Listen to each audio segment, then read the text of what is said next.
بینظیر بھٹو کے بعد زرداری آ گئے، زرداری کے بعد بلاول آ گئے، تو کیا ہم ان لوگوں کے غلام ہیں؟ کیوں پیپلز پارٹی کے اندر کوئی بھی دوسرا ایسا لیڈر نہیں ہے جو اس پارٹی کی قیادت کر سکے؟ کیا بینظیر بھٹو کے شہادت کے بعد پیپلز پارٹی کے اندر کوئی بھی ایسا لیڈر نہیں تھا جو پیپلز پارٹی کو لیڈ کر سکتے، اور زرداری آ کر اس نے اس پہ قبضہ ڈال دیا؟ کیا زرداری کے بعد پیپلز پارٹی کے اندر کوئی بھی ایسا لیڈر نہیں ہے جو اس کو لیڈ کر سکے کہ اس نے بلاول کو لا کر ان لوگوں کے کندھوں پہ بٹھا دیا؟ پھر آپ مسلم لیگ نون کو دیکھ لیں، کیا نواز شریف کے بعد اس پارٹی کو لیڈ کرنے والا کوئی بھی لیڈر نہیں تھا؟ کیا ابھی شہباز شریف کے بعد کوئی بھی لیڈر نہیں تھا کہ نواز شریف نے مریم نواز کو آگے لا کر اپنے تمام لوگوں کے کندھوں پہ بٹھا دیا؟ پھر آپ اے این پی کو دیکھ لیں کہ خان عبدالولی خان کے بعد کیا اس کے اندر اجمل خٹک جیسے لوگ موجود نہیں تھے؟ یا اجمل خٹک کے بعد اس کے اندر کافی سارے غلام احمد بلور جیسے لوگ موجود نہیں تھے، بشیر بلور جیسے لوگ موجود نہیں تھے، میاں افتخار جیسے لوگ موجود نہیں تھے کہ وہ اے این پی کو لیڈ کر سکے؟ تو یہ ضروری تھا کہ انہوں نے احمد ولی خان کو لا کر ان کے کندھوں پہ بٹھا دیا۔ پھر آپ جے یو آئی کو دیکھ لیں، کیا جے یو آئی کے اندر مولانا فضل الرحمان کے بعد یا مولانا مفتی محمود کے بعد چلو فضل الرحمان آ گئی، اس نے قبضہ ڈال دیا، لیکن مولانا فضل الرحمان کے بعد کیا جو وہ دعویٰ کرتے ہیں کہ میرے ساتھ لاکھوں علماء موجود ہیں، تو کیا ان لاکھوں علماء میں ایک بھی ایسا موجود نہیں ہے جو اس پارٹی کو لیڈ کر سکے؟ یا اس پارٹی کو صرف اور صرف فضل الرحمان کے جو خاندان ہے وہ ہی لیڈ کریں گے؟ دیکھیے، یہ وہ بنیادی حقیقتیں ہیں جو بہت زیادہ تلخ ہے کچھ لوگوں کے لیے، لیکن اس تلخ حقیقت کو تسلیم کرنا پڑے گا اور اس پہ آپ لوگوں کو سوچنا پڑے گا۔ اگر آپ لوگ چاہتے ہیں کہ آپ لوگوں کا جو ملک ہے، آپ لوگوں کو کے جو بچے ہیں، اگر ان کا مستقبل تابناک ہو، ان کا مستقبل اسی طرح کے صورتحال کے اندر نہ گزرے جس صورتحال کا آج ہم سامنا کر رہے ہیں، جہاں پہ ہم 20 کلو آٹے کے بوری بھی اگر خریدتے ہیں، جو تیلا خریدتے ہیں، اس کے لیے 20 مرتبہ سوچتے ہیں۔ اگر یہ صورتحال آپ لوگ ختم کرنا چاہتے ہیں اور آپ چاہتے ہیں کہ پاکستان ترقی کی طرف گامزن ہو جائے، تو پھر آپ لوگوں کو اپنا مائنڈ سیٹ تبدیل کرنا پڑے گا۔ آپ لوگوں کو بلائنڈلی کسی بھی سیاسی جماعت کو فالو نہیں کرنا پڑے گا۔ آپ مجھے یہ بتائیے کہ اس وقت پاکستان کے اندر جماعت اسلامی کے علاوہ ایک جمہوری جماعت موجود ہیں جہاں پہ باقاعدہ الیکشن ہو اور جہاں پہ باقاعدہ جس بندے کے اندر اگر کوئی ٹیلنٹ ہو تو وہ آ کر اس پارٹی کا سربراہ بن جاتا ہے؟ یہ ایک حقیقت ہے کہ پاکستان کے اندر کسی بھی سیاسی جماعت کے اندر اسی طرح کی جمہوریت موجود نہیں ہے۔ یا تو ایک مافیاز ہے ایم کیو ایم کی طرح، ایک گروپ ہے، ایک مافیا ہے جو سیاسی جماعت کا رنگ ڈال کر لوگوں کو دھوکہ دیتے ہیں، یا وہی خاندانی اور موروثی سیاسی جماعتیں ہیں۔ اس میں عمران خان کا پھر بھی چلو ان کا خاندان کا کوئی بندہ اس کے اندر موجود نہیں ہے، تو کم از کم آپ یہ کہہ سکتے ہیں کہ تحریک انصاف پہ کوئی عمران خان کے جو خاندان ہے وہ قبضہ نہیں ڈال سکتے۔ عمران خان ایک لیڈر ہے، اس نے اس سیاسی جماعت کو بنایا اور اس سیاسی جماعت کو آگے لے کر جا رہے ہیں، لیکن باقی جماعتیں تو بالکل ایک خاندانی سیاسی جماعتیں ہیں اور خاندانی سیاسی جماعتیں بن کر عوام کو دھوکہ دے رہی ہیں۔ آپ دیکھ لیں نواز شریف کو، نواز شریف جب 1985 میں سیاست کے اندر آئے تو کیا ان کا لندن میں کوئی کاروبار تھا؟ ان کا لندن میں عالیشان محلات تھے، ان کا یو اے ای کے اندر کاروبار تھے، ان کا انڈیا یا سعودی عرب وغیرہ کے اندر کاروبار تھے۔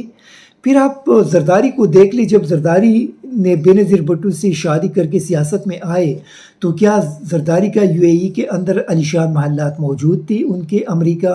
اور یورپ کے اندر یا عرب ممالک کے اندر کاروبار موجود تھے۔ اسی طرح آپ فضل الرحمان کو دیکھ لیں کہ جب فضل الرحمان سیاست میں آئے تو کیا ان کے اسلام آباد اور پشاور اور دبئی اور پتہ نہیں کتنی کتنی جگہوں پہ ان کے عالیشان محلات اور ان کے بڑے بڑے کاروبار کیا موجود تھے؟ پھر آپ اسفندیار ولی خان کو دیکھ لیں، جب ان کے والد صاحب جب سیاست میں آئے تو ان کے کتنے اثاثے تھے اور کتنے مراد تھے۔ آپ اسفندیار ولی خان کے چارسدہ میں جا کر ان کے گھر کو دیکھ لیں کہ یہ جو گھر اس نے بنائے ہیں یہ پیسہ کہاں سے ان کے پاس آیا تھا۔ ان کے حوالے سے جو بات کی جاتی ہے کہ ان کے ملائیشیا وغیرہ، یہ تو اللہ بہتر جانتا ہوگا، لیکن ان کے اگر وہاں پہ کاروبار ہے تو یہ پیسہ کہاں سے ان کے پاس آیا ہے؟ فرض کرے اگر ہے یہ وہ تلخ حقائق ہے جس کو تسلیم کرنا پڑے گا، اور ہم لوگ کبھی بھی ان حقائق کو تسلیم نہیں کرتے۔ جب تک آپ لوگ ان حقائق کو تسلیم نہیں کریں گے، اسی وقت تک پاکستان کبھی بھی ان مشکلات سے نہیں نکل سکتا۔ جب تک آپ ان خاندانی سیاسی جماعتوں کو فالو کریں گے، آپ یہ کہیں گے کہ میرا باپ اس پارٹی کے اندر تھا تو میں بھی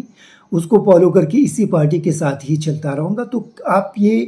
یہ آپ تسلیم کریں کہ کبھی بھی آپ کے بچے ایک تابناک مستقبل نہیں دیکھ سکیں گے، بلکہ آپ کے بچے بھی اس قسم کے مشکلات کے شکار ہوں گے جن مشکلات کے اندر آج ہم زندگی گزار رہے ہیں۔ اس لیے اگر آپ چاہتے ہیں کہ پاکستان ترقی کرے، پاکستان ان مشکلات اور ان مسائل سے نکلے، ہمارے بچوں کا فیوچر جو ہے وہ ایک تابناک فیوچر ہوں، ہمارے بچوں کو ایک میرٹ سسٹم کے اندر وہ زندگی گزارے اور ان کو ان کی قابلیت کے مطابق جو ان کا حق ہے وہ حق ان کو مل جائے، تو پھر آپ لوگوں کو ان سیاسی جماعتوں سے، ان خاندانی اور ان مورثی سیاسی جماعتوں سے مکمل بائیکاٹ کرنا پڑے گا۔ آپ لوگوں کو ان کو چھوڑنا پڑے گا۔ جب تک ان جماعتوں کے اندر اصل جمہوریت نہیں آئے گی، اسی وقت تک آپ نہ ان جماعتوں کو ووٹ دیں گے، نہ ان جماعتوں کو آپ لوگ فالو کریں گے۔ اگر آج بھی آپ وہی چیز فالو کریں گے کہ میرا باپ اس کے اندر تھا تو میں بھی ہوں، تو پھر آپ کے بچے اسی طرح مشکلات کے اندر زندگی گزاریں گے جن مشکلات کے اندر ہم لوگ زندگی گزار رہے ہیں۔ یہ ایک حقیقت ہے اور اس حقیقت کو تمام پاکستانیوں کو تسلیم کرنا پڑے گا۔ دیکھیں، یہ مافیاز ہیں، یہ مافیاز صرف اور صرف اپنے ذاتی مفادات کے لیے سوچتے ہیں، کبھی بھی یہ اپنے ملک اور آپ اور ہمارے لیے نہیں سوچیں گے۔ اسی وجہ سے ہمیں پاکستان کو بنانا ہے، ہمیں پاکستان کو آگے لے کر جانا ہے۔ آج ہمیں یہ عہد کرنا پڑے گا، یہ ہمیں ایک پرومس کرنا پڑے گا کہ آج کے بعد میں ان مورثی سیاسی جماعتوں کے ساتھ ایک قدم بھی آگے نہیں جاؤں گا۔ آج کے بعد ان جماعتوں سے مکمل طور پہ میں بائیکاٹ کرتا ہوں، اور جب تک ان جماعتوں کے اندر اصل جمہوریت نہیں آئے گی، جب تک ان جماعتوں نے جو اپنے بچوں کو آگے لے کر آئے ہیں ان بچوں کو واپس پیچھے نہیں لے کر جائیں گے، ان کو ہٹائیں گے نہیں، اور یہاں پہ اصل جو ان جماعتوں کے اندر اصل جو لیڈر ہیں، جن لوگوں نے 30-40 سال اس کے لیے قربانیاں دی ہے، وہ آگے نہیں آئیں گے، اسی وقت تک ان سیاسی جماعتوں کے ساتھ ایک قدم بھی میں آگے نہیں بڑھاؤں گا۔ اگر آپ لوگ سوشل میڈیا پہ اپنا میسج ان تک پہنچائے تو آپ یقین کریں کہ پاکستان کے اندر آپ اگلے 5 سال کے دوران ایک بہترین قسم کی تبدیلی آپ لوگوں کو نظر آئے گی۔ آپ لوگ دیکھیں گے کہ پاکستان ترقی کے راستے پہ گامزن ہو جائے گا، لیکن جب تک آپ لوگ بلائنڈلی ان جماعتوں کو فالو کریں گے اور ان مورثی لوگوں کو فالو کریں گے، اپنے محض ذاتی مفادات کے لیے اس چیز کو کریں گے، تو پاکستان کبھی بھی ترقی نہیں کر سکتا۔ اور پاکستان کے اگر ابھی تو 75 سال ہے، 150 سال بھی گزر جائے تو ہم اسی طرح قرضوں میں جکڑے رہیں گے، ہم اسی طرح تباہی کے ساتھ زندگی گزارتے رہیں گے، اور ہم کبھی بھی آگے نہیں جا سکیں گے۔ Thank you very much. ISTV Pakistan کو سبسکرائب کریں اور بیل آئیکن کو دبائیں مزید ویڈیو اور اپڈیٹس کے لیے۔